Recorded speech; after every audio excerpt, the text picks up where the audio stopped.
Bismillahirrahmanirrahim. Assalamualaikum warahmatullahi wabarakatuh. Baik Bapak Ibu, terlebih dahulu saya mohon maaf karena kegiatan saya ini mungkin mengganggu belajar kita hari ini.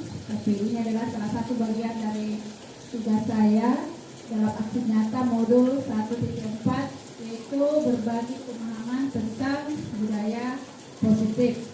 Jadi materi ini akan dibawakan oleh saya sendiri, Endang Wahyuni SPD, sebagai calon guru penggerak angkatan 7. Baik, yang ada dalam budaya positif, konsep-konsep dalam modul budaya positif antara lain,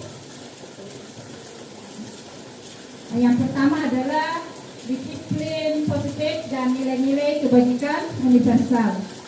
Yang kedua,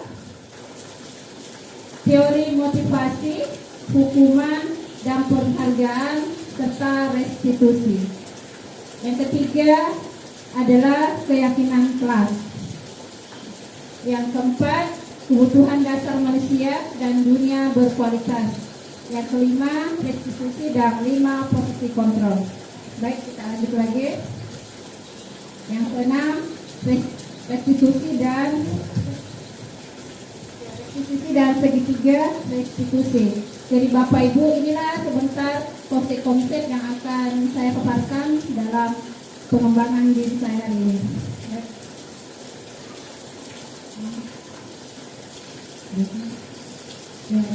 Oke. Yang kita perlu ketahui di sini, apakah itu budaya positif, ya? Jadi Bapak Ibu, budaya positif merupakan perwujudan dari nilai-nilai keyakinan, kebajikan universal, dan kebiasaan-kebiasaan baik di sekolah yang berpihak kepada murid agar murid dapat berkembang menjadi pribadi yang memiliki karakter pelajar Pancasila pada murid. Dan budaya positif ini diawali dengan perubahan paradigma tentang teori kontrol. Ya, jadi Bapak Ibu, di sekolah kita, karena kita masih dalam kurikulum K13, tapi tidak mengapa kita pelajari ini, karena kedepannya juga kita akan beralih ke kurikulum merdeka. Baik.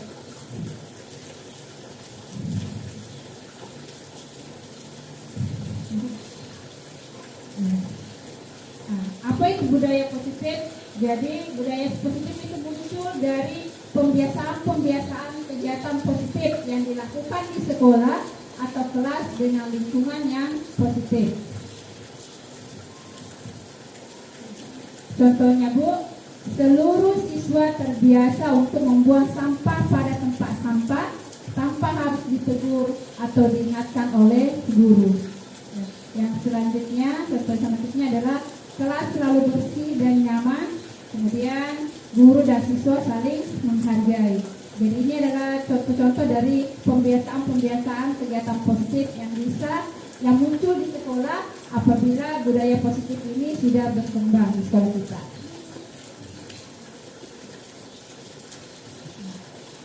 apa pentingnya menciptakan suasana positif di lingkungan kita?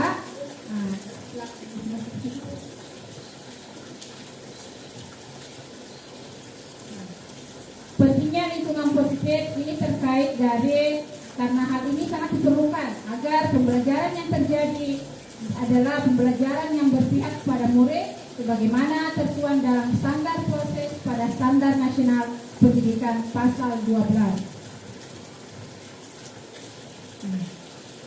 Pentingnya yang kedua adalah menciptakan lingkungan positif agar terbentuk suatu budaya positif adalah suatu proses perjalanan pendidikan yang harus kita jalani. Karena ini merupakan tanggung jawab kita sebagai seorang pendidik, sebagai seorang pemimpin pembelajaran. Suatu lingkungan yang aman dan nyaman akan memberikan murid kesempatan dan kebebasan untuk berproses, belajar, membuat kesalahan, belajar lagi, sehingga mampu menerima dan menyerap suatu pembelajaran.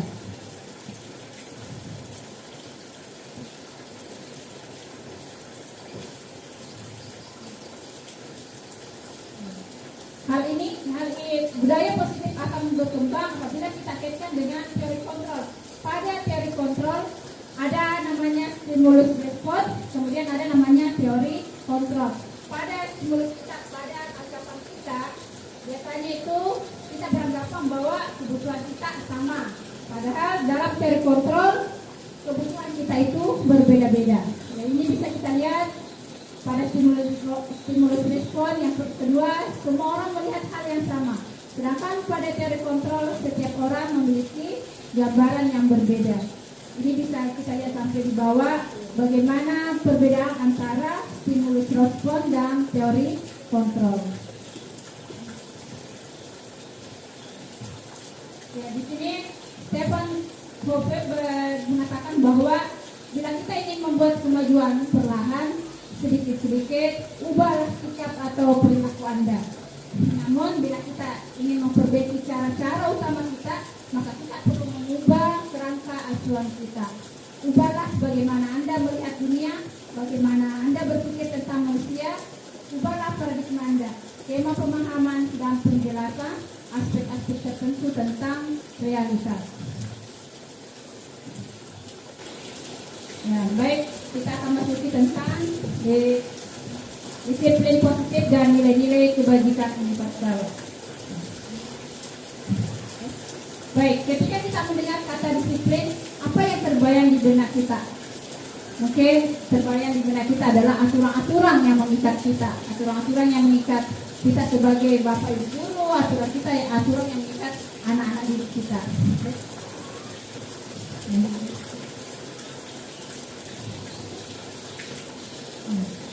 Jadi Bapak Ibu, kata disiplin juga sering dihubungkan dengan hukuman.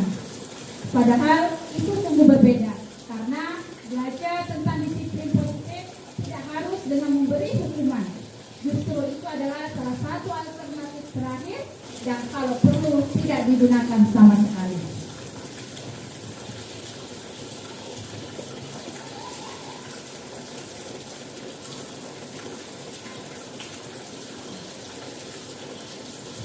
Disiplin. Ki Hajar Dewantara menyatakan bahwa untuk mencapai kemerdekaan atau dalam konteks pendidikan kita saat ini, untuk menciptakan murid yang merdeka, syarat utamanya adalah harus ada disiplin yang kuat. Disiplin yang dimaksud adalah disiplin diri yang memiliki motivasi internal. Dia menyatakan juga bahwa arti dari kata disiplin berasal dari bahasa Latin yaitu disiplina yang artinya belajar. Kata disiplin juga berasal dari akar kata yang sama dengan disiplin atau murid atau pengikut. Untuk menjadi seorang murid atau pengikut, seseorang harus paham betul alasan mengapa mereka mengikuti suatu aliran atau ajaran tertentu, sehingga motivasi yang terbangun adalah motivasi intrinsik, bukan ekstrinsik.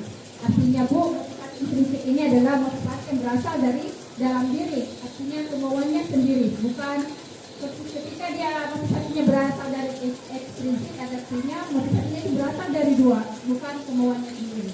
Seperti itu.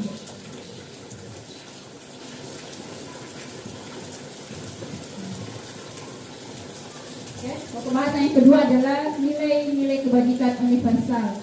Nilai-nilai kebajikan universal yang berarti nilai-nilai kebajikan yang disepakati bersama, lepas dari suku bangsa, agama, bahasa maupun latar belakangnya. Nilai-nilai ini merupakan payung besar dari sikap dan perilaku kita, atau nilai-nilai ini merupakan fondasi kita berperilaku. Beberapa institusi organisasi pendidikan di bawah ini telah memiliki nilai-nilai kebajikan yang diyakini dan disepakati bersama. Salah satunya adalah nilai-nilai kebajikan yang ingin dicapai oleh setiap anak Indonesia yang kita kenal dengan profil pelajar Pancasila. Nilai-nilai kebajikan universal yang disepakati secara tersirat dan tersurat, lepas dari latar belakang suku, negara, bahasa maupun agama.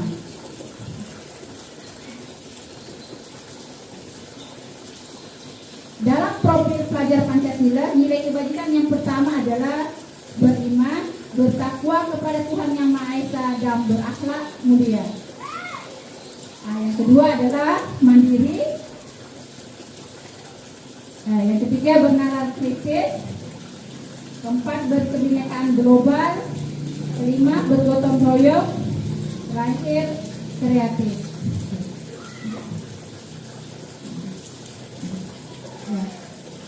Ya, pada Ibo Primary Years Program, nilai-nilai kebajikannya yang pertama yang mereka usung adalah toleransi. Kedua, rasa hormat. Yang ketiga, integritas. Yang keempat adalah mandiri. Yang kelima adalah menghargai. Yang keenam, antusias. Jadi itu yang terakhir. Oke.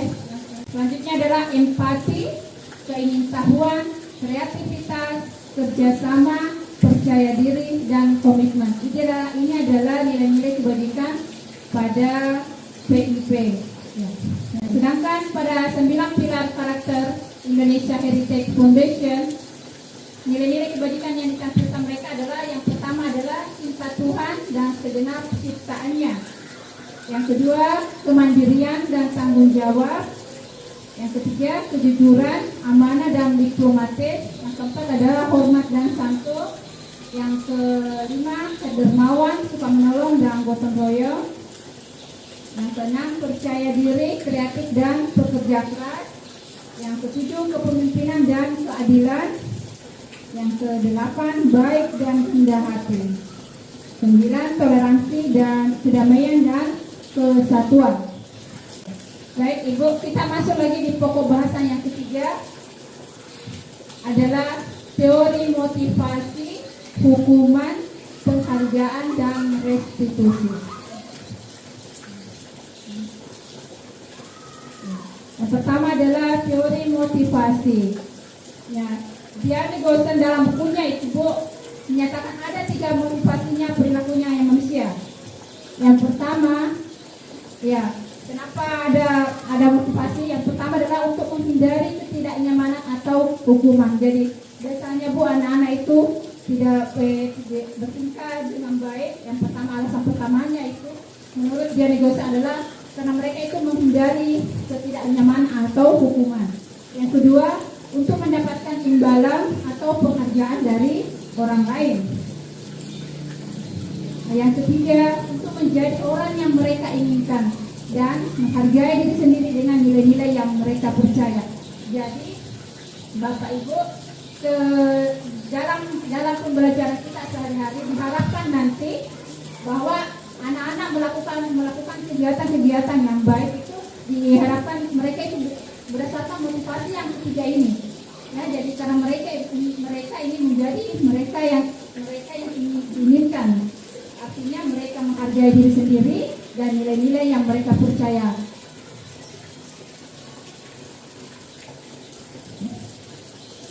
Ya. Yang kedua, hukuman. Ya. Jadi Bapak Ibu, hukuman itu bersifat tidak terencana atau tiba-tiba. Mungkin ini sering kita lakukan. Jadi terus terang ketika saya mengikuti program kegiatan guru penggerak ini Bu, betul-betul itu kita belajar dengan anak-anak. Tidak ada lagi namanya hukuman. Semua hukuman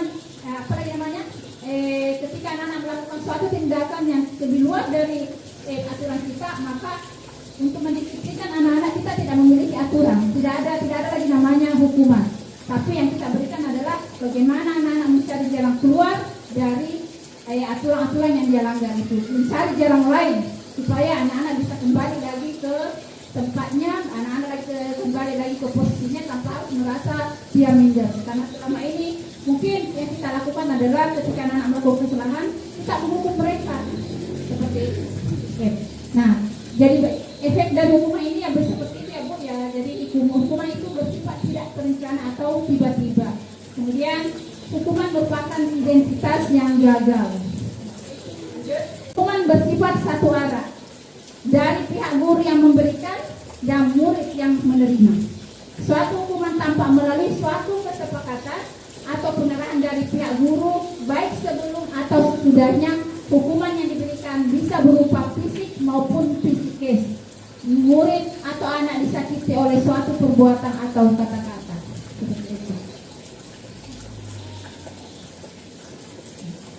Penghargaan, ya. Bagaimana efeknya itu penghargaan, Bu? Ternyata penghargaan efektif itu jika kita menginginkan seseorang melakukan sesuatu yang kita inginkan dalam jangka waktu pendek. Jadi penghargaan itu dia tidak bersifat mendidik, karena penghargaan itu telah diteliti ternyata penghargaan itu bersifat sementara saja. Jadi kalau misalnya kita tidak berikan lagi penghargaan, maka kegiatan perilaku baiknya anak-anak itu cenderung berhenti begitu saja, seperti itu. Yang kedua, selanjutnya adalah jika kita menggunakan penghargaan lagi dan lagi, maka orang tersebut akan bergantung pada penghargaan yang diberikan serta kehilangan motivasi dari dalam diri. Nah, kemudian efek yang ketiga dalam penghargaan itu, jika kita mendapatkan penghargaan untuk melakukan sesuatu yang baik, maka selain kita senantiasa berharap mendapatkan penghargaan tersebut lagi, kita pun menjadi tidak menyadari tindakan baik yang kita lakukan.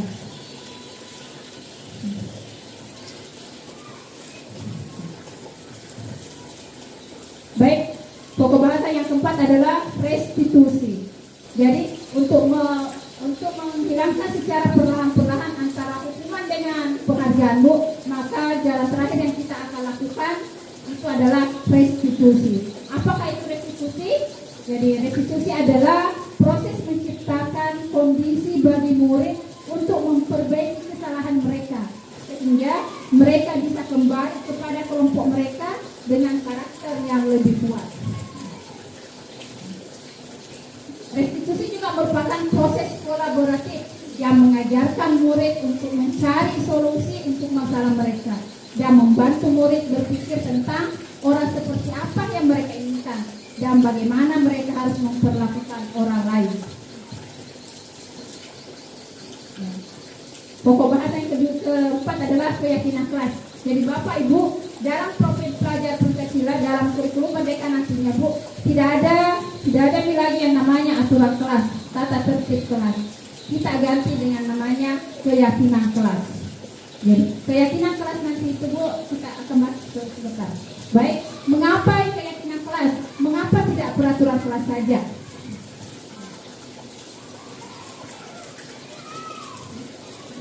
Jadi keyakinan kelas itu, dengan keyakinan kelas seseorang akan lebih tergerak dan bersemangat untuk menjalankan keyakinannya daripada hanya sekedar mengikuti serangkaian peraturan tertulis tanpa makna.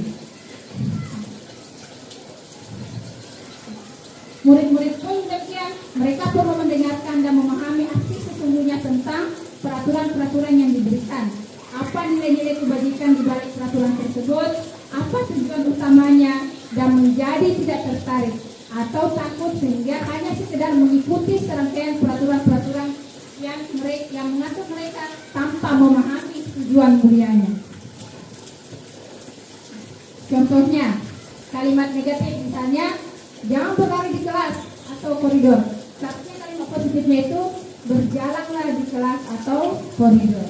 Seperti itu. Seperti halnya bilang, jangan membuang sampah pada tempatnya. Kalimat positifnya kita bisa ganti menjadi, buanglah sampah pada tempatnya. Jadi kata jangan, tidak boleh, itu kita hilangkan. Jadi mungkin di kata tertib kelas ada yang seperti itu. Jadi kita bisa ganti nanti.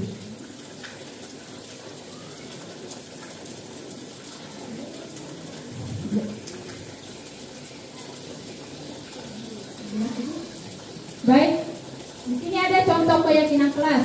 Keyakinan kelas 1. Yang pertama, setiap anggota kelas perlu belajar. Setiap anggota kelas perlu senang. Setiap anggota kelas perlu melakukan tugas. Setiap anggota kelas perlu saling menghargai. Setiap anggota kelas perlu merasa aman. Ini untuk kelas 1 yang saya ambil contohnya. Kemudian untuk kelas 5, selalu bersikap positif, senantiasa menjadi diri terbaik, percaya dan menghormati orang lain, serta barang miliknya, berkomitmen terhadap setiap tugas, dan senantiasa membantu. Jadi Bu, untuk membuat keyakinan kelas, yang pertama kita lakukan itu Bu, kita bisa membagikan anak-anak selembar kertas. Nah di situ kita bisa bicarakan kepada anak-anak hal apa yang ingin kamu inginkan di kelas, hal yang bagaimana, pesannya bagaimana yang ingin kamu lakukan di kelas. Silahkan tulis dalam 2 atau 3 poin. Misalnya biasanya itu ada anak-anak itu menulis, Bu, bagaimana kalau kelas selalu bersih atau tugas selalu dikerjakan tepat waktu. Jadi kita arahkan memang anak-anak untuk bagaimana dia mengungkapkan hal-hal apa yang dia inginkan supaya di kelas itu mereka itu bisa belajar dengan tenang dan nyaman. Kemudian setelah dia tulis, kita kumpulkan, lalu kita presentasikan di depan bahwa anak-anakku sekalian yang diinginkan teman saya yang ini si A misalnya seperti ini, ditulis semua. Setelah itu dibuatlah kesimpulan. Nah kesimpulannya itu yang kita ambil tadi di nilai-nilai kebajikan. Nilai-nilai kebajikan apa yang kita mau ambil, angkat. Nah itulah setelah diambilkan di nilai-nilai kebajikan, kita buatkanlah semacam sama halnya dengan tata tertib kelas, tapi kita ganti menjadi keyakinan kelas. Seperti itu. Nah, kemudian pembahasan selanjutnya adalah kebutuhan dasar manusia dan dunia berkualitas.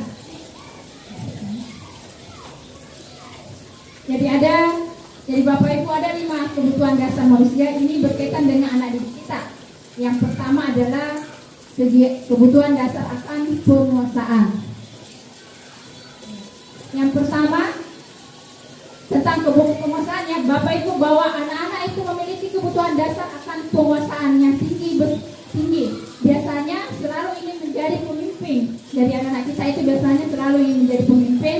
Kemudian mereka juga suka mengamati, mencoba hal-hal baru dan merasa kecewa bila mereka melakukan kesalahan. Mereka juga biasanya rapi dan sistematik dan selalu ingin mencapai yang terbaik. Jadi ini berhubungan dengan kebutuhan dasar manusia akan penguasaan. Jadi jangan heran Bu, kita jangan heran ketika anak-anak itu ada yang sok berkuasa di kelas. Pasti ada 1, 2, 3 orang yang seperti itu. Ya, ketika mereka tidak didengar, mereka akan menyakiti teman-temannya. Seperti itu. Biasa ada yang seolah-olah menjadi seorang pemimpin di kelasnya. Ya. Kemudian kebutuhan dasar akan kesenangan. Jadi anak-anak dengan kebutuhan dasar kesenangan yang tinggi biasanya ingin menikmati apa yang dia lakukan. Ya, mereka juga bisa berkonsentrasi tinggi saat mengerjakan hal yang disenangi. Mereka suka permainan dan suka mengoleksi barang, suka bergurau, suka melucu dan juga menggemaskan. Bahkan mereka bertingkah laku buruk, mereka masih terlihat lucu. Jadi ketika mereka belajar, kadang-kadang kita melihat anak-anak masih sering bermain, bercanda dengan teman-temannya. Maka ketika anak-anak didik kita seperti itu, maka kita kembalikan kebutuhan dasar manusia yang kedua, yaitu kesenangan. Jadi anak-anak memang seperti itu, dia senang melakukan sesuatu yang mereka inginkan. Oke. Kebutuhan dasar yang ketiga adalah kasih sayang dan rasa diterima. Anak-anak yang memiliki kebutuhan dasar kasih sayang dan rasa diterima yang tinggi biasanya ingin disukai dan diterima oleh lingkungannya. Mereka juga akrab dengan orang tuanya. Biasanya mereka belajar karena suka pada gurunya. Bagi mereka teman sebaya sangatlah penting. Mereka juga biasanya suka bekerja dalam kelompok. Baik, kebutuhan dasar yang keempat adalah kebebasan. Anak-anak dengan kebutuhan yang tinggi menginginkan pilihan. Mereka perlu banyak bergerak, suka mencoba-coba, tidak terlalu terpengaruh orang lain, dan senang mencoba hal baru dan menarik. Jadi inilah Bu 5 kebutuhan dasar manusia yang ada pada anak didik kita, begitupun dengan kita. Jadi ketika anak-anak bertingkah di luar dari nalar kita, maka kita kembalikan hal-hal seperti ini.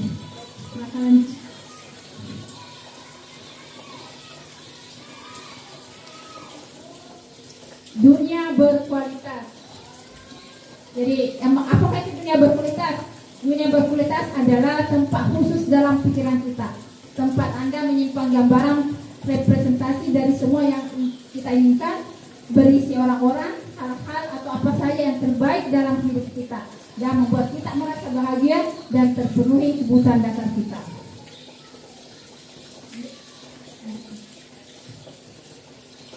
Ya. Dunia berkualitas kita adalah khusus dalam pikiran kita, tempat kita menyimpan. Oh iya. Jadi dunia berkualitas dalam murid kita juga mempunyai gambaran dunia berkualitas, ya. Jadi murid kita juga memiliki gambaran seperti halnya kita. Bagaimana gambarannya murid yang dunia berkualitas bagi murid adalah bagaimana kita sebagai guru mereka inginkan mereka bisa masukkan hal-hal yang bermakna, nilai-nilai kebajikan yang hakiki ke dalam dunia berkualitas mereka. Bila guru dapat membangun interaksi yang memerdekakan murid, maka murid akan meletakkan dirinya sendiri sebagai individu yang positif dalam dunia berkualitas karena mereka menghargai namanya nilai-nilai kebajikan. Oke.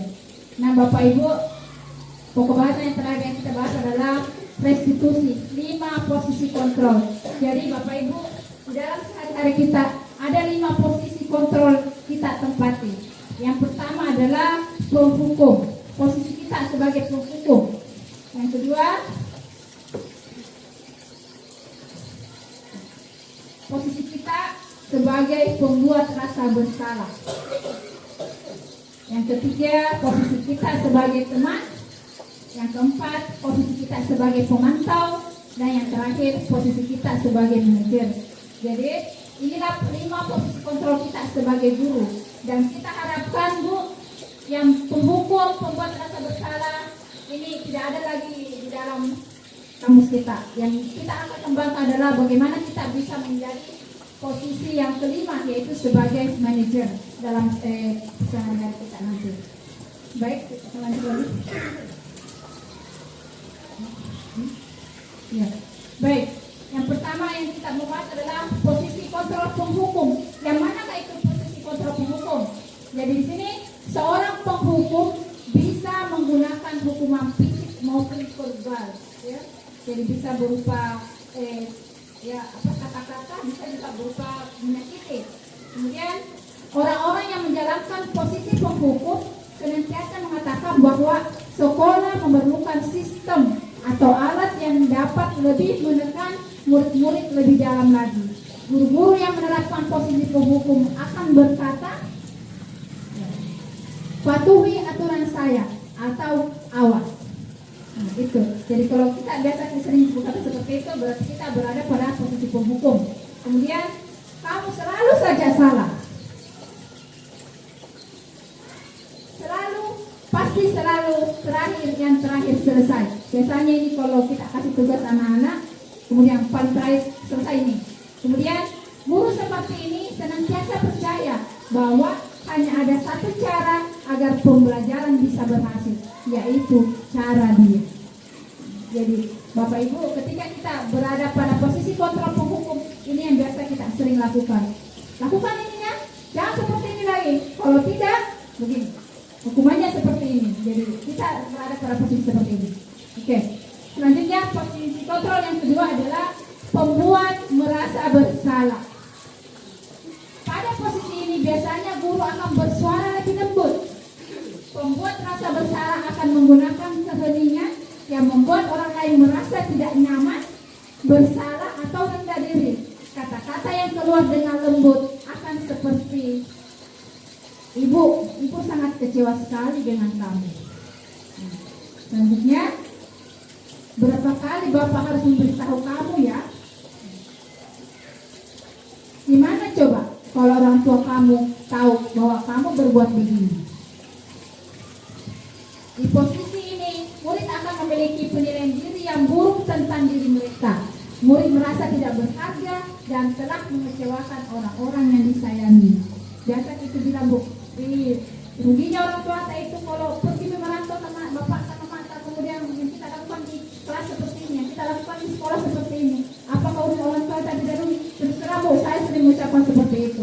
Dan ternyata kata-kata ini akan membuat anak-anak semakin bersalah lagi dan tidak menimbulkan perasaan mereka akan semakin kecewa. Lanjut. Ya. Posisi kontrol yang keempat adalah teman. Jadi Bapak Ibu guru yang memiliki posisi kontrol sebagai teman, pada posisi ini tidak akan menyakiti murid, namun akan tetap berupaya mengontrol murid melalui persuasi. Posisi teman pada guru bisa negatif ataupun positif. Positif di sini berupa hubungan baik yang terjadi antara guru dan murid. Kemudian posisi guru di posisi teman menggunakan hubungan baik dan humor untuk mempengaruhi seseorang. Mereka akan berkata, ayo bantulah demi Bapak ya. Ayo, ingat tidak ada ingat tidak bantuan Bapak selama ini. Ya sudah, kali ini tidak apa-apa. Nanti Ibu bantu bereskan. Hal negatif dari posisi teman adalah bila suatu saat guru tersebut tidak membantu, maka murid akan kecewa dan berkata, saya pikir Bapak atau Ibu teman saya. Murid merasa dikecewakan dan tidak mau lagi berusaha. Hal lain yang mungkin timbul adalah murid hanya bertindak untuk guru tertentu dan tidak untuk guru lainnya. Murid akan tergantung pada guru tersebut. Baik, posisi kontrol yang terakhir adalah posisi kontrol pemantau. Yang kelima ya, yang kelima. Ya, yang manakah itu yang pemantau? Bapak Ibu guru, posisi pemantau adalah berarti mengawasi. Pada saat kita mengawasi, kita bertanggung jawab atas perilaku orang-orang yang kita awasi. Posisi pemantau berdasarkan pada peraturan-peraturan dan konsekuensi. Dengan menggunakan sanksi konsekuensi, kita dapat memisahkan hubungan pribadi kita dengan murid. Sebagai seseorang yang menjalankan posisi pemantau, pertanyaan yang diajukan seorang pemantau antara lain, peraturannya apa? Apa yang telah kamu lakukan? Sanksi atau konsekuensinya apa? Nah, pada seorang pemantau sangat mengandalkan perhitungan, catatan, data yang dapat digunakan sebagai bukti atas perilaku seseorang. Posisi ini akan menggunakan stiker, tulis catatan, daftar cek. Posisi pemantau sendiri berawal dari teori stimulus respon yang menunjukkan tanggung jawab guru dalam mengontrol murid.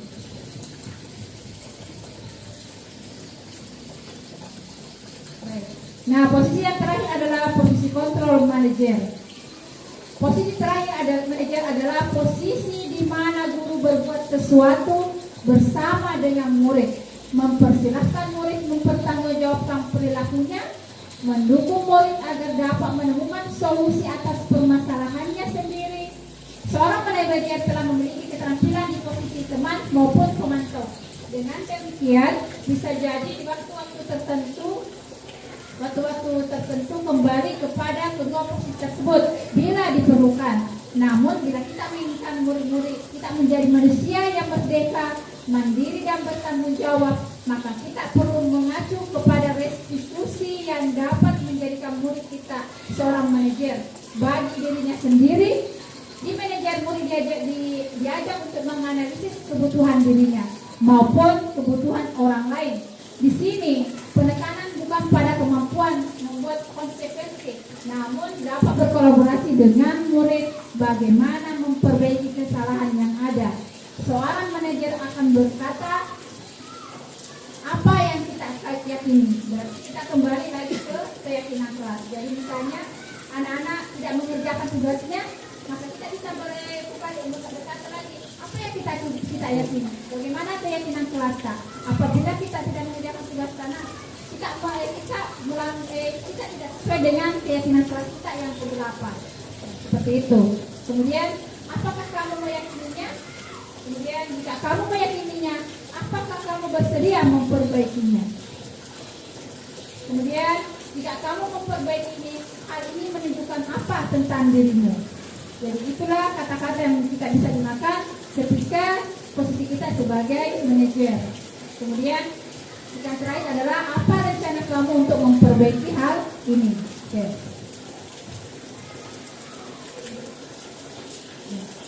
Pada posisi kontrol manajer, tugas seorang manajer bukan untuk mengatur perilaku seseorang. Kita membimbing murid untuk dapat mengatur dirinya. Seorang manajer bukannya memisahkan murid dari kelompoknya, tetapi mengembalikan murid tersebut ke kelompoknya dengan lebih baik dan kuat. Bisa jadi dalam praktik penerapan disiplin sehari-hari, kita akan kembali ke posisi teman atau pemantau. Karena murid yang ditangani belum siap diajak berdiskusi atau diundang melakukan restitusi. Namun, perlu disadari tujuan akhir dari 5 posisi kontrol seorang guru adalah pencapaian posisi manajer, di mana di posisi inilah murid dapat menjadi pribadi yang mandiri, merdeka, dan bertanggung jawab atas segala perilaku dan sikapnya, yang pada akhirnya dapat menciptakan lingkungan yang positif, nyaman, dan aman.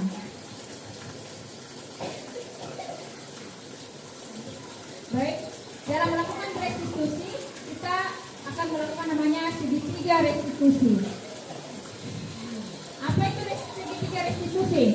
Nah, dalam segitiga restitusi, ketika anak-anak melakukan suatu kesalahan, yang pertama kita lakukan adalah menstabilkan identitas. Ya, apa yang dilakukan pada menstabilkan identitas? Yang pertama adalah kita bisa melihat bahwa setiap orang pasti pernah melakukan kesalahan. Ya. Kedua, kamu bukan satu-satunya yang pernah melakukan ini. Jadi bisa kita sampaikan seperti itu kepada anak-anak ketika anak-anak melakukan kesalahan. Kita yang pertama kita lakukan adalah menstabilkan identitas. Kita tanya dulu alasan apa mereka melakukan seperti itu. Apa yang menyebabkannya. Yang kedua yang bisa kita lakukan adalah menanyakan keyakinan. Setelah kita tanya apa alasannya mereka melakukan itu, kita tanyakan lagi keyakinannya. Keyakinan kelas apa yang telah kita sepakati. Misalnya kalau dia mengganggu temannya, biasanya ada di situ keyakinan kelas saling menghargai. Berarti dia melanggar keyakinan kelas saling menghargai. Yang kedua, kamu ingin menjadi orang seperti apa? Oke. Yang ketiga, tindakan yang kita lakukan ketiga adalah validasi tindakan yang salah. Ya. Yang perlu kita lakukan adalah kamu tentu punya alasan mengapa melakukan itu. Jadi setelah kita tanya, kita kembalikan ke keyakinan kelas, kita tanya lagi, apa alasannya kamu melakukan seperti itu? Kemudian, adakah cara yang lebih efektif untuk mendapatkan apa yang kamu butuhkan? Seperti itu dalam segitiga restitusi.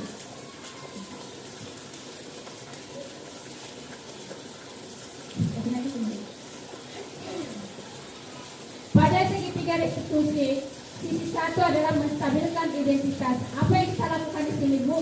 Bagian dasar dari segitiga bertujuan untuk mengubah identitas anak dari orang yang gagal karena melakukan kesalahan menjadi orang yang sukses. Anak yang melanggar peraturan karena mencari perhatian adalah anak yang sedang mengalami kegagalan. Dia mencoba untuk memenuhi kebutuhan dasarnya, namun ada benturan. Kalau kita mengikuti dia, maka kita akan tetap membuatnya dalam posisi gagal. Kalau kita ingin dia menjadi reflektif, maka kita harus meyakinkan si anak dengan cara mengatakan kalimat-kalimat ini. Misalnya, berbuat salah itu tidak apa-apa. Tidak ada manusia yang sempurna. Kemudian, saya juga pernah melakukan kesalahan seperti itu. Kita bisa menyelesaikan ini. Ya, Bapak Ibu tidak tertarik mencari siapa yang salah, tapi Bapak Ibu ingin mencari solusi dari permasalahan ini. Jadi inilah kata-kata yang kita gunakan ya dalam menstabilkan identitas. Oke, kita kedua lagi.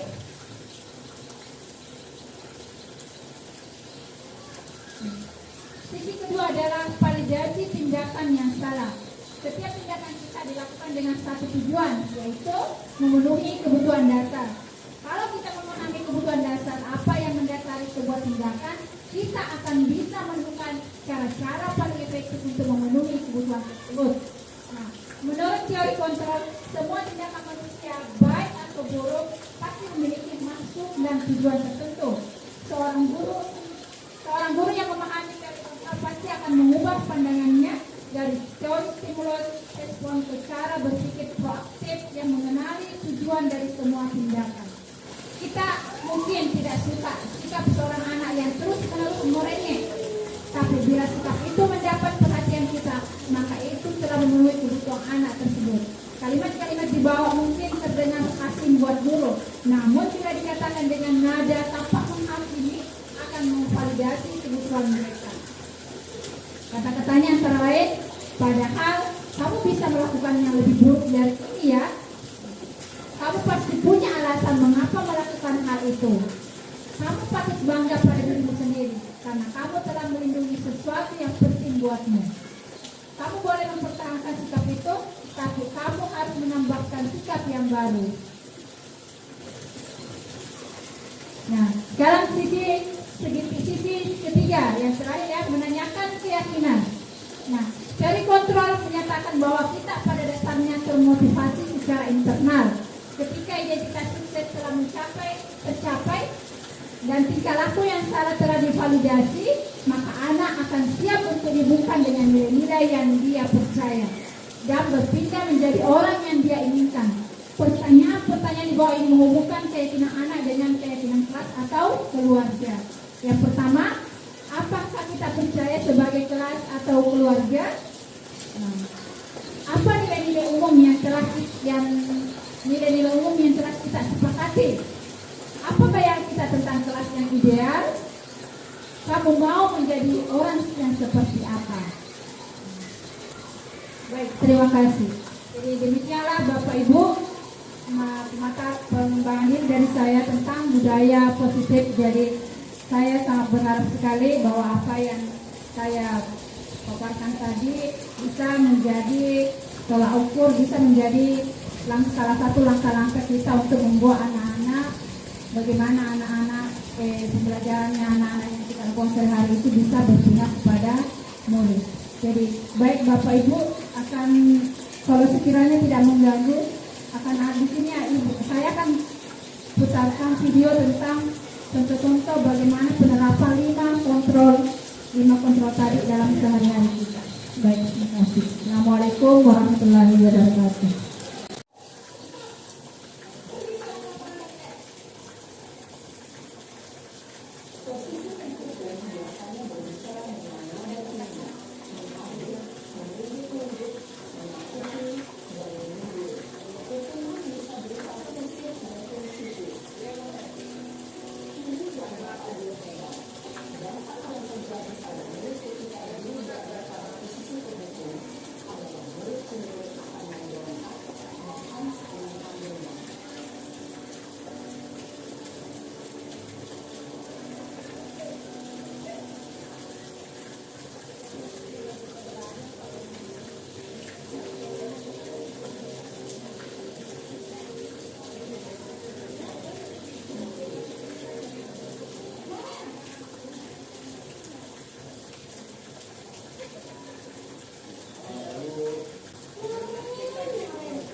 Bisa lah Bu.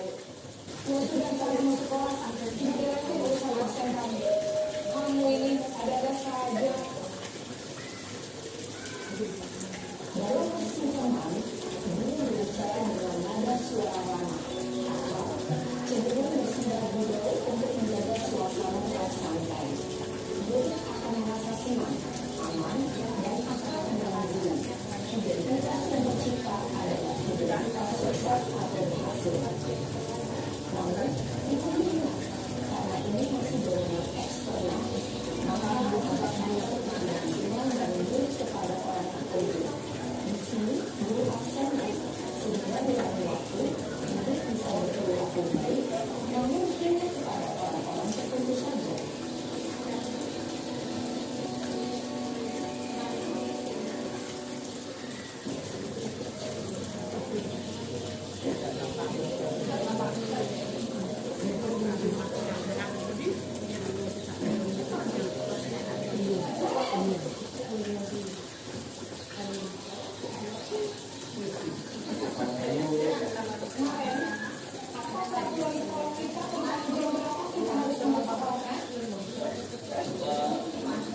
Terus di sekolah dulu. Iya betul, sekarang sudah jam 7.20.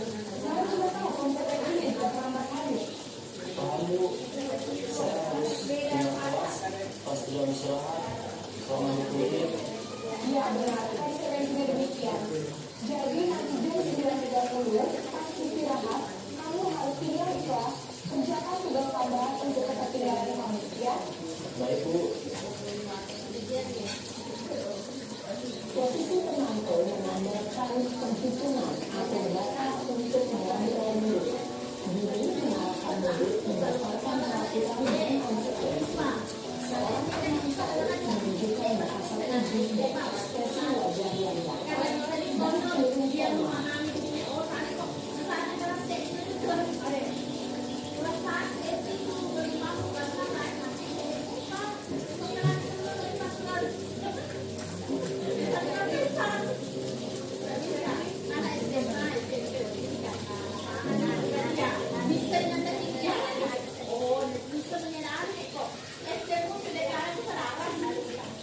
Lalu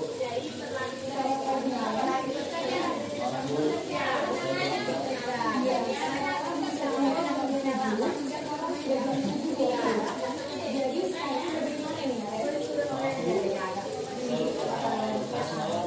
Baiklah, menurut kamu, kira-kira soalnya yang diperintahkan. menjaga diri sendiri dan orang lain mungkin Bu. Setuju. Jadi, apakah mereka yakin prinsip saling menghormati tersebut? Iya Bu, saya yakin ini. Apakah harus diperbaiki masalah kekeluargaan data ini? Sedia Bu. Bagaimana kalau akan diperbaiki masalah kekeluargaan data ini? Saya akan coba untuk tidak lupa menyetel alarm saya Bu. Baik, kalau mau mudah masalah alam di rumah, ada orang yang kira-kira bisa bantu mengingatkan tidak? Ada Bu, kakak saya, Kak Emma. Ada lagi selain KM? Selain Kak Emma, ada ibu saya.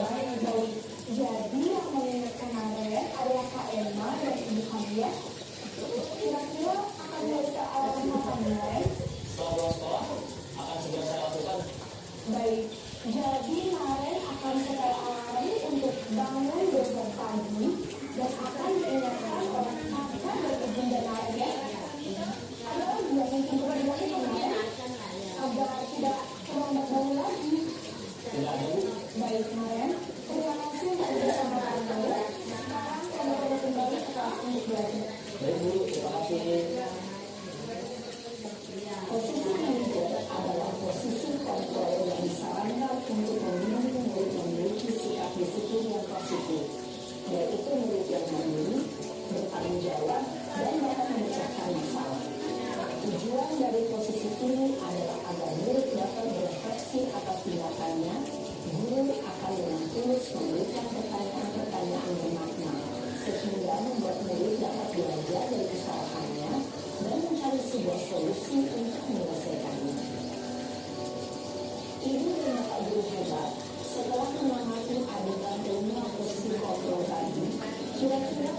mana yang paling ideal?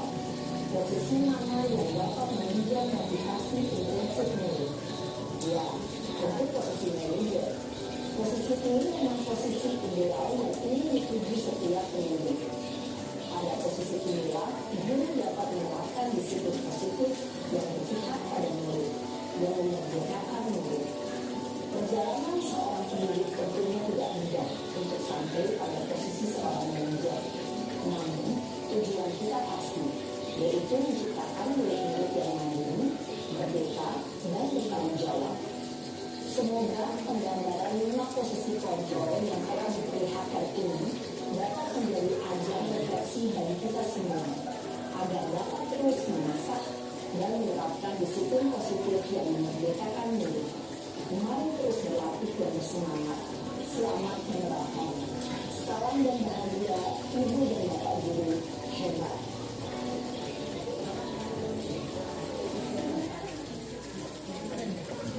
Bu, itulah tadi video tentang bagaimana posisi kontrol sebagai kita sebagai pendidik.